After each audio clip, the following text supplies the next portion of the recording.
Hello, I'm sitting out back. It's a beautiful afternoon in the Pacific Northwest.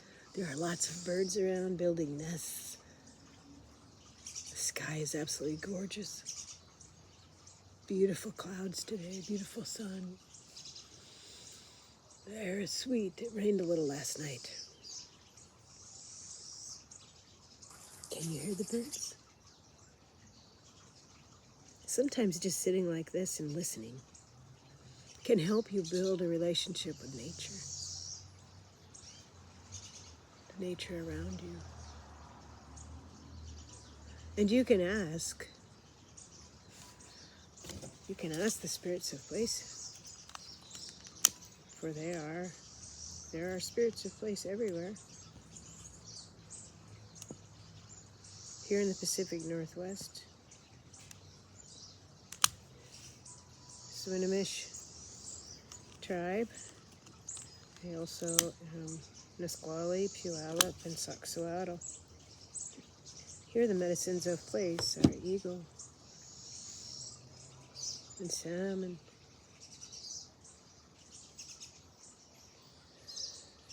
and bear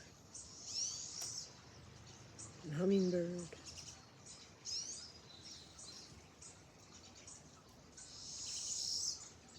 Care for their welfare. We could not survive without them. We do ceremony every spring for the salmon, and the tribes protect the waters for the salmon. It gives a sense of belonging and a sense of appreciation. And things like media platforms can come and go, and people in your life can come and go. And social situations can be fantastic and then go to hell in a handbasket. But what is constant, and what can be a constant source of comfort, inspiration, and joy, is a relationship with Earth.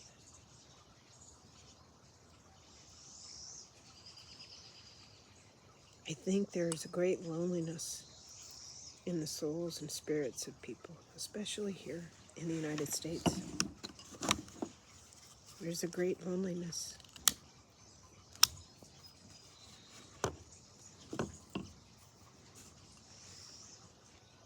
And I think a relationship with Earth can heal this.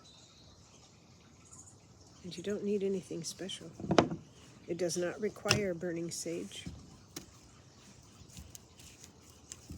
But I like to burn sage because I have a relationship with it.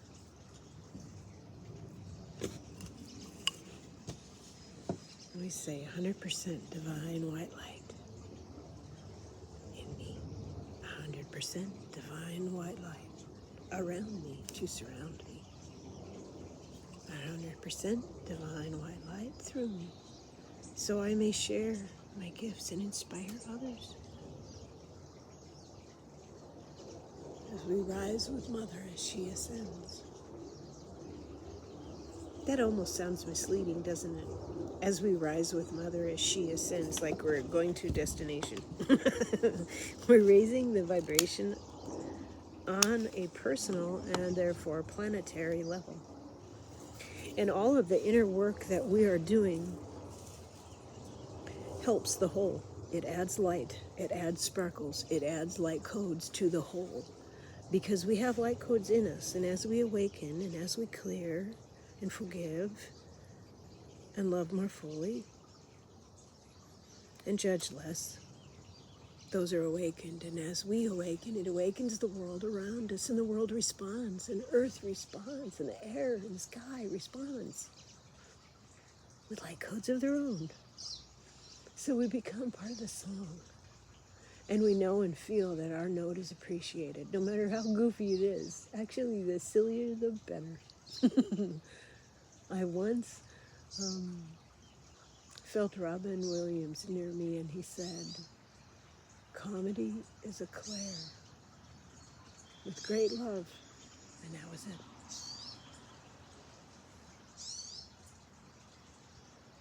And I welcome ways to connect. with the spirits of place, the spirit of the land, with earth. When I was much younger, I think I was 20, I spent a year on my own going to different church every weekend. I wanted to see what these other people were about. And many were friendly, but nothing really spoke to me. Even when the people followed me and bugged me and tried to convert me to whatever their thing was, didn't really work. I became spiritually awake and active when I was in my 20s. And I got very much into it, you know. And then I pulled back some.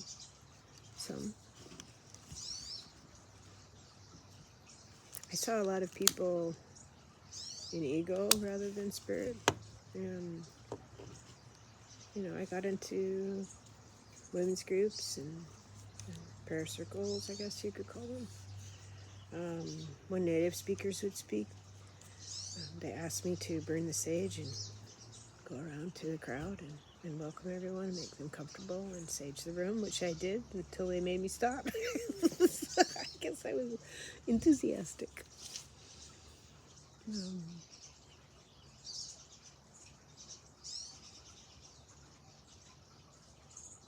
One of the reasons I pulled away was because people were getting into crystals and fancy stuff, and I didn't feel like a very fancy person, and I couldn't afford to be as fancy as they were, so I just kind of pulled back. But I continued to grow, and I continued my spiritual journey. I just did it on my own. So I would go out in the wilderness, which for me is about, 12, 15 miles away from city. And I'll tell you more about that as I paint pictures of it, because some of the places I wanted to take you to, the road isn't there anymore. So I thought this morning, I know I can paint a picture and tell them about the experience while I'm painting. So I'm planning on doing that. I think that is a good idea. And I'm curious as to what you would like to talk about, because the idea of doing lives and I have no idea where to begin. I don't know what you want to hear about. So as long as it's not politics, I don't see why not. I appreciate all of us sharing our experiences in an uplifting manner, in a respectful manner, respectful of yourself and others. And I've made it very clear that I don't dabble in the dark, because the dark found me when I was really, really young, and I worked my way through it, and it took a very long time.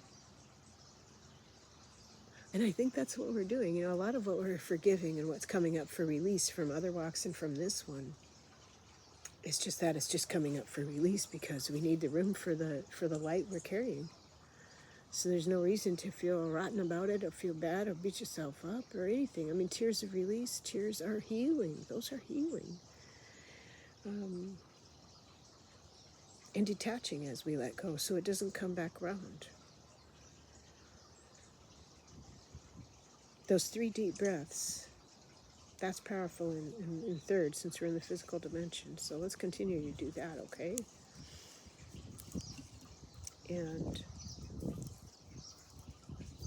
I will count on my mods when we do lives to, if I do subscriber onlys, that seems to be a really good practice, because then BOTSs don't come in, you know what I'm saying? That's what I heard. So I think I'll do that for sure, so that we can all visit it and not be, harassed. So that's one thing. I've been kind of thinking about this and thinking about, okay, so how do we want to stand in the world? How do I want to present myself? With good, clear, healthy boundaries, with love and affection, good humor, and appreciation for the community I have found here and that I so enjoy. So So I hope you're having a great day. Hope I haven't talked your ear off for too long. And I look forward to hearing about your thoughts. Bye for now.